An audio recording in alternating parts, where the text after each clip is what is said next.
Alright, this is World 3 and the final world of my super world currently because after this I kind of ran out of inspiration.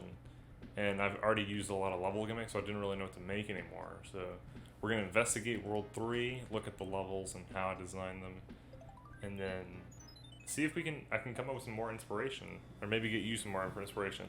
I remember this one. This is Amphibious Assault. I guess it's kind of an ambitious or hard level that I made. I guess I was inspired by the frog suit. So you're in the castle night theme, and you're swimming around with the frog suit. Originally, the frog suit was mandatory, but after my brother didn't like that, I made it more forgiving by having it be optional. And shit, I fell into the lava. I made the frog suit optional, and then I added more than one frog suit, and I made it optional, so there's no clear condition. This level's pretty chaotic, but it's kind of like, there's not a fast time limit, but the idea is that you're supposed to go fast with the rising lava and just follow the flow of coins, hit the POW block, and then if you're kind of following the path that I'm going, you're not really going to get hit by anything, but it is a little bit crazy, as you see right there, we got hit by that.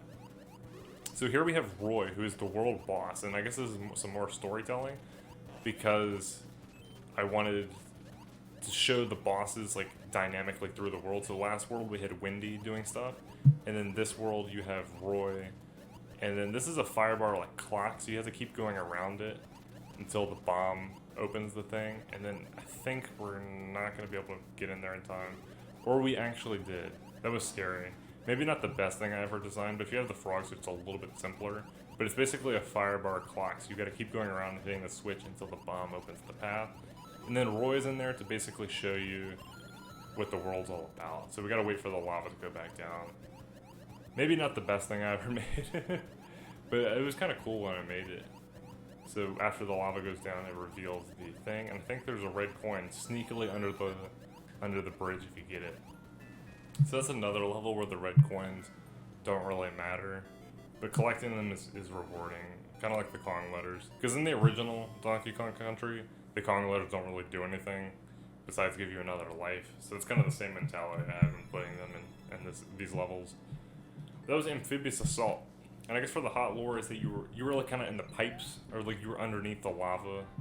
You were underneath the castle. The whole idea of this is that this is like a factory world that Roy owns, and he's like distributing military weapons to other people. It's a Mario game, but that's the hot lore I had. He's like a arms dealer. In that level, you were infiltrating the pipe system. You were like infiltrating his thing as a frog, because the frog could swim through the lava. Use your imagination. It sounds a little bit cooler than it is. So this one's called Ballistic Bastion. So like I talked about how the last level, you were infiltrating his thing, and now you're in it. So as you can see, there's a bunch of treadmills, right? And a bunch of treadmill and claws. So this is supposed to be like a factory. We don't have a factory theme. It's a castle, but you have to use your imagination. But there's a Yoshi in here, and then you saw the Yoshi eggs fall into the lava. So with lore implications, Roy is also slaughtering Yoshis. So if you're like a Mario Universe SJW, you're gonna be like, this Roy is bad. He's killing Yoshis. We can't allow this. I don't want to fall into the lava. But Yoshi makes this level a little bit easier. It can be a little bit crazy. I made this level with a speedrun path in mind. Like, you can jump across all these ballistic things, and it's really cool. I think when I put this on YouTube, I'll link the video where I showed that off, because it's really epic when you jump across all of the bullet bills while they're moving on the treadmills. But for casual, it's a little bit more hectic, but Yoshi helps with that, so that's why I put Yoshi in the level. And there's just a bunch of claws, and it's supposed to be like a chaotic factory, and rip our Yoshi, dude. Rip our Yoshi. But you come to the checkpoint, you have a powerhouse and whatnot. I really like this level. I think it's a pretty good factory aesthetic for what Mario Maker is. So in here, I wanted to have like another dynamic thing. In World 2 is experimenting with like the bombs blowing up and the house falling apart. But in this one we have the factory blowing up. So you have more bombs blowing up, and like the factory's just going to absolute crap, you know what I mean? You have stuff falling everywhere. I'm pretty inspired by the Donkey Kong country returns and freeze vibe, you know what I mean? Because everything is blowing up in those levels. So that's what I was trying to do here. And then here you have another instance of Roy. I fell. So here's a little bit jumping on the, ooh, okay. Whoa! Did you see that? I was like in the lava. But yeah, you can jump across the things, and that's kind of what I was going for when I was making the levels, jumping across the bill blasters while they're being fired. So we're small Mario now, so this is a little bit dangerous, but this section should also be a little bit easier. But here you see Roy. Oh, damn, I fell in again. This is hard. Let's try and do this time, and let me try and explain what's happening. But you saw Roy, and that's to coincide with the first level of having Roy appear in the levels, even though Roy is the boss of the world. I wanted you to see Roy throughout the game. So you see Roy, he comes out the pipe with you, he's chasing you, but he falls into lava because his thing blew up before yours. So you think he's dead, right? It's kind of developing. So like you saw him in the first level, you saw him in the second level, and in a way you think he dies. Kind of like how like in the normal games, in the final Bowser boss fights, he usually falls into lava and Kamek has to resurrect him. So that's kind of what happens here. He falls into the lava and you think he's dead, so now that you think Roy is gone, you're going to kind of proceed with your mission through the factory, now that you've infiltrated it, now that you think Roy's dead, because you hit the blow up button, right? So you hit the blow up button, which was like the thing after the checkpoint, so the whole factory exploded, and now it's kind of being flooded with lava, because it was in a lava world. So now, this level called Flood of Fire is basically a rising lava level, and you gotta use the Fire Flower to kill all these fire-related enemies. So that's basically the premise of it. We're not gonna grab the right coins, but you have Fire Bros, you have Fire Piranha Plants, and you have this rising lava, which really threatens you. So you gotta go fast in this one. And originally there was only one Fire Flower, but I put more than one in because I wanted to be a little bit generous, you know? We don't like bad game design here. But you just throw the fireballs around, and then here you gotta throw it through the clear pipe, and then it kills the enemies, and you can get into the box right before it goes. And then this part's a little crazy, but either pipe goes to either side. It's symmetrical. So it's hard to talk about because there's rising lava. Like there's not a lot of time. But this section's insane. You got Fire Bros on either side, and then you go up into here, and then a bully comes down. And you can try and hit the bully into the lava before the block states change, but you can never actually do that. And how I designed this was that bombs activate on-off switches, right? And there's a bomb underneath where the rising lava is, and when the rising lava gets to that state, it will activate the bomb. And you'll always be up here before it happens, so you'll never get locked out, but you'll never be able to hit the bully actually into the lava before it happens.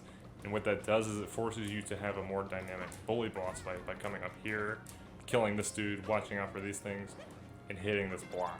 So it actually, like, you gotta explore the level a little bit more than what you actually would if it was just a standard bully boss fight. Because now after you hit the block, you just knock him in, right? Then you key, and then you're on your way. So here is a little bit of wall jump action. You guys may remember my Mount Morton series. That's still in my veins, I can't help it. And I forgot to throw the fireballs. As you see, there's an arrow before that clear pipe, and at the beginning of the level, I showed a clear pipe with an arrow and then a fire flower, which is to show that whenever there is one, you should throw some fireballs into there, and it looks like I didn't follow my own advice, but it's kind of hard to show everything you want to do in Mario Maker because you're working with like limited tools and stuff, but that's kind of the idea, and it was earlier in the level. But yeah, let's Flood Fire. Not the best thing, but I think it's pretty exciting. So that was 3-3. I think the next one's pretty exciting.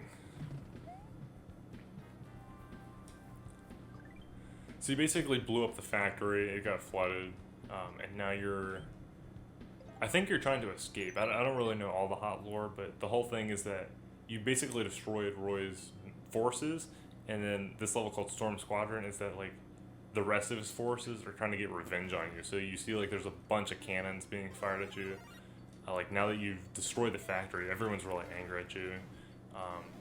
So all of these airships, I guess, which are, like, commanded by, like, Roy's captains or whatever, are coming after you. And then this level uses the blue Mecha Koopas with our lasers. So as you see right there, there's a little trampoline section. So we got the knight airship, which is the blue color palette, and then it matches the blue Mecha Koopas. And then you have the slow enemies. As you see, the cannonballs are really slow, but it allows you to get up here pretty easily. So yeah, Roy owns a private militia. That's kind of the implications of this. Is that Larry had some airships? Basically, you know how Larry had an airship? Roy was selling that to him. Roy is the arms dealer. So here you have a crazy little section where you're descending, and there's a lot of bullet bills, and there's a lot of stuff. It's a lot happening at once. But I really wanted another descending section, and then you kill Kamek right there. And then you know how I talked about how Roy, you thought he died in the lava, and then how Kamek usually resurrects Bowser? Well, you just killed the Kamek that probably resurrected Roy. So you have to avoid these final Mecha Koopas in the clown car that you stole from Kamek, which is pretty cool. Like, you bounce off the Banzais and you end up in the clown car. That section went through a few redesigns because I didn't want it to be hot garbage. So we have coin trails and all that stuff. Because I try and make good levels, even though they're not always the best. So right here you want to duck for the Mecha Koopa. Oh, I missed the... See, that was a little thing where there's a Banzai right there. There's an optional coin that you could collect. And I just barely missed it. So right here is the ending of the level. Oh, I missed. But I put the safety platform down there for all of my gamers out there. And it actually has a red coin. Because if you do this level successfully, you're going to come to the end and you're going to be like, where's the final red coin? But if you see these clouds down here, there's actually a little platform. So kind of like how in Donkey Kong Country, like in Tropical Freeze, like you'll beat the rail cart level, and then if you go under the water of the final platform, there's like a puzzle piece or something. So that's kind of the idea that I had with that. Like it's not required, but if you just look underneath the goalpost, basically, there's a little secret there. Because secrets are good where you can include them. And now we're on the final level. And it's technically the final level of my Super World, because I haven't worked on it in a while. I may try and finish it.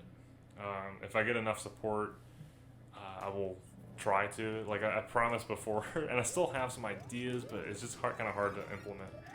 And hello, Crinkles. We are on the final level. I just threw this. So basically, this is like Roy's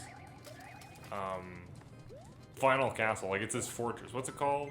It's the Claw Citadel. So a citadel is basically, I think Citadel has like a religious factor to it, but it's basically just a simile or a synonym for a fortress. So this is kind of like his final stand, because you fought Roy twice in this world so far, and then you like killed him technically, but now it's his final stand. And what I just did there was a little platforming section. So you had claws earlier in the world.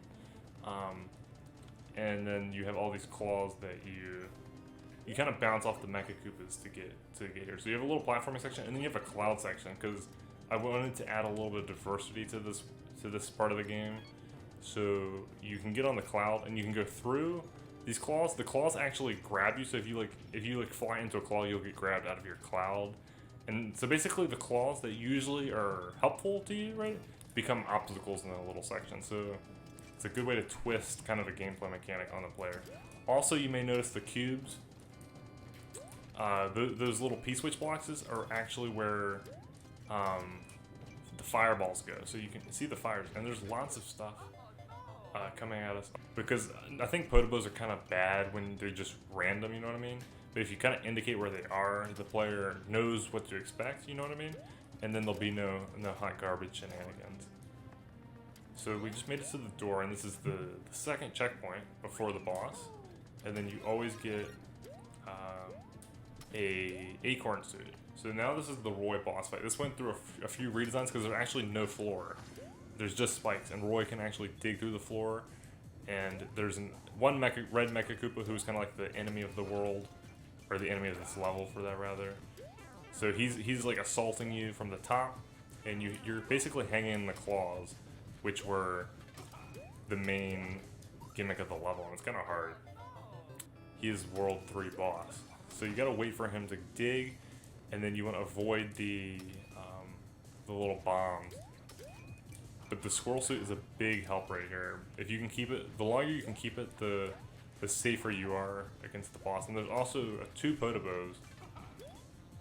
Oh shit, I fell. Let's kill this Roy, yo. Let's do this. So he's just rolling around. You can hit him after he spins out his shell, but it's a little bit harder to do. So it's safer to just be patient. This is a boss fight that requires patience. If you're on the other side of the map like that, if you're trying to rush, you're gonna get hit. But we managed to get the key, so now you have to jump onto this little key door during the Podobo's off cycle. So now that we got that, we're actually done with my super world. I only have 3 worlds at the moment. I want to make more. We missed the red coin, so we can't go into the optional room, but there's a bunch of fire flowers in there and whatnot. But it's exciting. Exciting stuff. Also, I think there's like I think I wrote something in the bonus room with coins. I don't remember what word I wrote. It wasn't thank you, it was something else. But it was something along those lines, a little secret for beating the super world, because as it stands, that was my final level.